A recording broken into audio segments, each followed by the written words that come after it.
as a research director at Belgrade Center for Security Policy. Predrag, thank you so much for your time. What do these videos show? What do they say?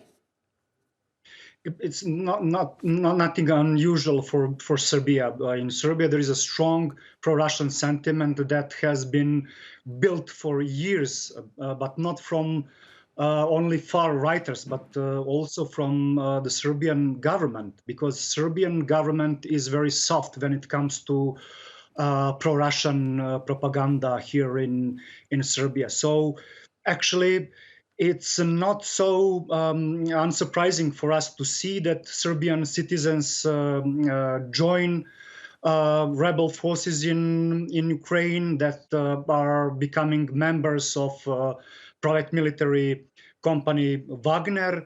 So it is nothing unusual actually for us who lives here in Serbia. Can you confirm for us, Predrag, are you saying that actually some Serbians have already joined Wagner and are fighting in Ukraine?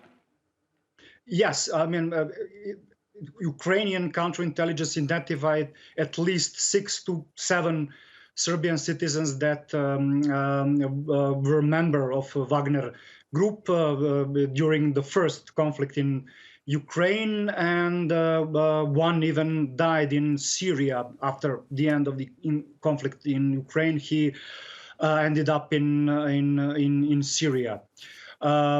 These numbers are not so big, but still it tells a lot about Serbian foreign policy, that Serbia is somewhere in between, that majority of Serbian citizens want to be part of the Western society, but their hearts are somewhere in Russia. And because of this emotional sentiment, they favors these Russian activities. Talk to us a little bit about that, because a few months ago, there was a big demonstration in Belgrade. People were holding big Russian flags, and many European countries obviously on the side of Ukraine.